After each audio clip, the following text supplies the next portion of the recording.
आलस एक ऐसी फीलिंग है जिससे हम सब कभी ना कभी गुजरते हैं, है ना?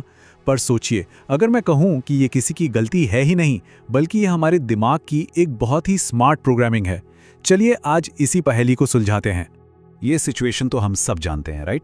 काम बहुत ज़रूरी है, डेडलाइन भी सर पे है, टाइम भी है, लेकिन फिर भी दिमाग में एक ही आवाज़ गूंजती है, अरे कल कर लेंगे।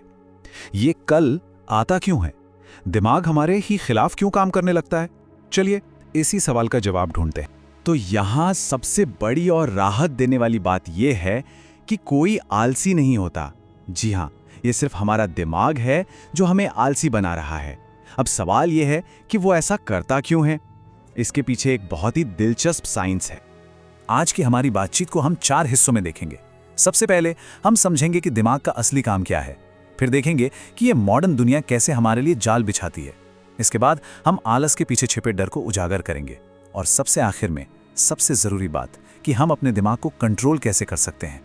तो चलिए शुरू करते हैं पहले हिस्से से, दिमाग का असली काम। और ये समझना बहुत जरूरी है कि हम इनएक्शन मतलब कुछ ना करने के लिए क्यों बने हैं। हमें से ज्यादातर लोग यही सोचते हैं ना कि हमारे दिमाग का लक्ष्य हमें महान बनाना है, हमें सक्सेसफुल बनाना है। लेकिन सच तो यह है कि दिमाग का पहला और सबसे जरूरी लक्ष्य सिर्फ एक है, हमें जिंदा रखना। और जिंदा रहने के लिए सबसे जरूरी चीज क्या है? एनर्जी। तो दिमाग हर कीमत पर एनर्जी बचाने की कोशिश करता है। इसे कहते हैं लीस्ट एफर्ट प्रिंसिपल, यानी न्यूनतम प्रयास का सिद्धांत। दिमाग का फंडा बहुत क्लियर है, वो रास्ता चुनो जिसमें सबसे कम मेहनत लगे। इसीलिए तो जरूरी प्रोजेक्ट पर काम शुरू करने से ज्यादा आसान फोन पर घंटों स्क्रॉल करना लगता है, क्योंकि स्क्रॉल करने में जीरो एनर्जी लगती है। दिमाग को यही पसंद है। और एक बात साफ कर दूं, ये हमारे दिमाग की कोई कमी या खराबी नहीं है, ये हजारों सालों की बायोलॉजिकल प्रोग्रामिंग है। सोचिए, जब खाना मुश्किल से मिलता था तब एनर्जी बचाना ही जिंदा रहने की गारंटी थी। ये वही पुरानी आदत है। तो अब आते हैं पार्ट 2 पर, आधुनिक दुनिया के जाल। वो पुरानी प्रोग्रामिंग जो कभी हमें बचाने के लिए थी, आज हमारे दिमाग को फंसा क्यों रही है?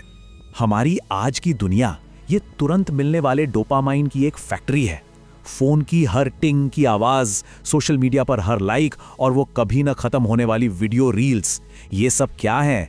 ये हमारे दिमाग के लिए बिना मेहनत वाले छोटे छोटे इनाम हैं, इंस्टेंट रिवॉर्ड्स।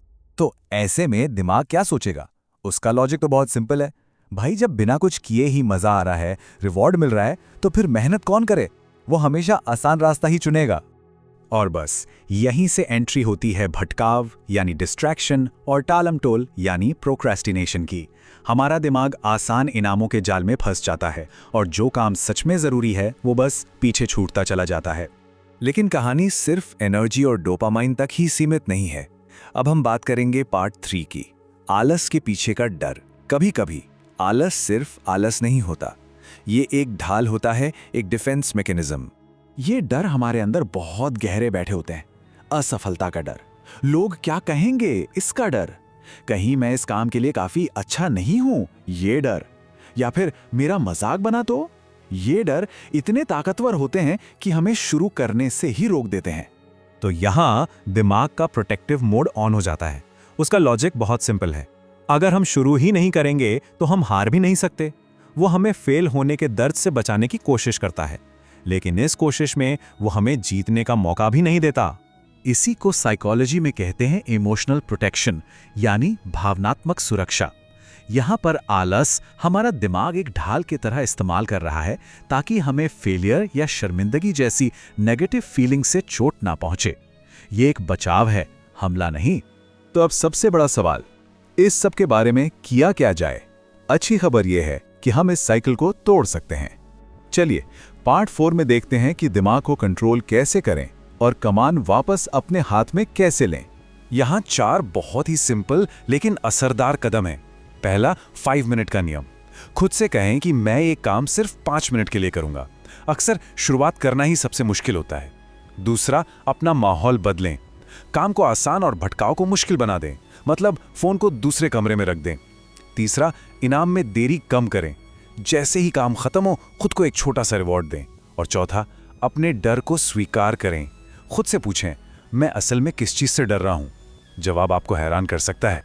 तो याद रखिए, दिमाग का काम हमें सुरक्षित रखना है, वो अपना काम कर रहा है, लेकिन जिंदगी तब बदलती है जब हम दिमाग पर कंट्रोल पाना सीख लेते हैं, जब हम उसकी प्रोग्रामिंग को समझकर उसे अपने हिसाब से चलाना शुरू कर देते हैं।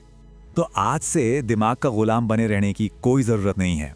ये समझ ही पहला कदम है अपने दिमाग का बॉस बनने की तरफ, और ये पावर हम सबके अंदर है।